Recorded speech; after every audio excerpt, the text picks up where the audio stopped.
Have you ever wondered how Nigeria, a vibrant nation of over 200 million people and hundreds of diverse ethnic groups, came to be a single country?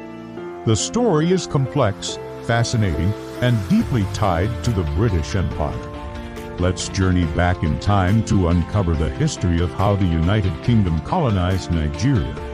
Our story begins in the 19th century. At that time, the area we now know as Nigeria was a collection of powerful kingdoms, empires, and city-states like the Oyo Empire, the Benin Kingdom, and the Sokoto Caliphate. Ho, ho, ho! European traders, including the British, had been active along the coast for centuries, primarily involved in the tragic transatlantic slave trade.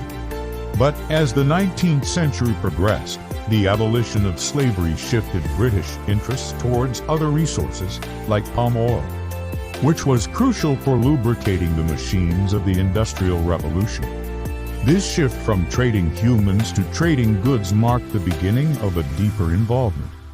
The British presence started small, with trading posts and consular offices, particularly in coastal cities like Lagos and Calabar. Ho, ho, ho! The turning point came in 1851, when the British intervened in a local power struggle in Lagos, and by 1861 they had annexed it as a crown colony. Their justification was to stop the slave trade and protect British commercial interests.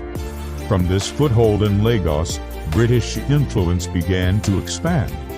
Using a mix of treaties, often misunderstood by local rulers, and military force, they gradually brought more territories under their control. This expansion wasn't a single, coordinated effort at first. It was driven by figures like George Goldie and his Royal Niger Company. Ho, ho, ho! Armed with a royal charter, the company acted like a government, signing over 400 treaties with local chiefs along the Niger and Benue rivers. These treaties often ceded vast territories and resources to the company in exchange for protection and small payments. This method of gunboat diplomacy was highly effective. If a local ruler resisted, the British military, with its superior weaponry, would step in.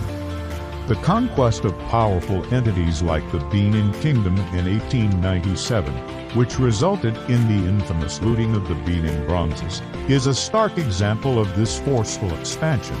Ho, ho, ho! By the year 1900, the British government took direct control from the Royal Niger Company, creating the Southern Nigeria Protectorate and the Northern Nigeria Protectorate. The man tasked with governing the vast Northern Protectorate was Frederick Lugard. He championed a policy known as indirect rule. Instead of replacing local rulers, the British governed through them. Emirs and chiefs were allowed to maintain their positions and manage local affairs, as long as they remained loyal to the British Crown and followed its policies. Ho, ho, ho! This was a pragmatic and cost-effective way to rule a massive and diverse territory with very few British officials. Then came the pivotal year, 1914. Lugard, who was now the Governor-General, decided to amalgamate the Northern and Southern Protectorates into a single entity, the Colony and Protectorate of Nigeria. The primary reason for this was economic. The Northern Protectorate was not financially self-sufficient, while the Southern Protectorate, with its rich agricultural resources and port access, was profitable. Ho, ho, ho! Amalgamating them allowed the surplus from the South to fund the administration of the North. This single act, done for administrative convenience and economic benefit, brought together hundreds of different ethnic and cultural groups, often with long histories of rivalry, under one colonial administration. This forced union laid the groundwork for many of the political challenges Nigeria faces to this day. Now, let's talk about the first president during this colonial era.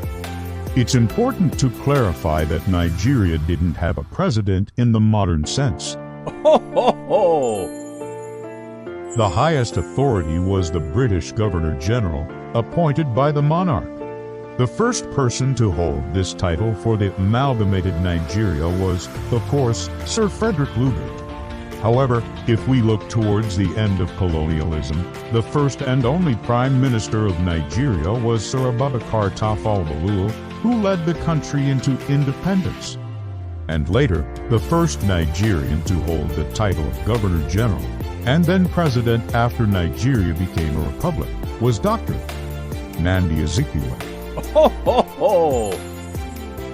These Nigerian leaders were instrumental in the transition from colonial rule to self-governance. No discussion of colonialism is complete without examining its dual legacy, the good and the bad. Let's be clear, the negative impacts were profound. The primary purpose of colonialism was exploitation. Nigeria's resources, from palm oil and cocoa to tin and coal, were extracted to enrich Britain. The economic structure was designed to serve the colonial power, not to develop a self-sustaining local economy. Ho, ho, ho!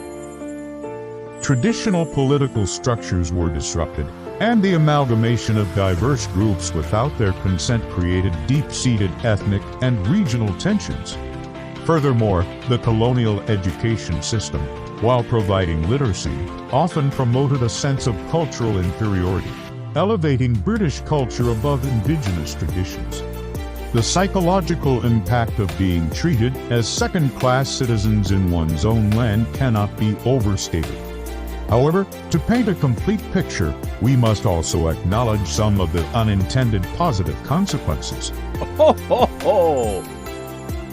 The British introduced Western education and medicine, leading to the establishment of schools and hospitals that, for all their flaws, improved literacy and public health in some areas. They also built infrastructure like railways, roads, and ports. Of course, this infrastructure was primarily built to facilitate the extraction of resources and move troops. But it inadvertently connected different parts of the country and laid the groundwork for a modern transportation network. Ho, ho, ho!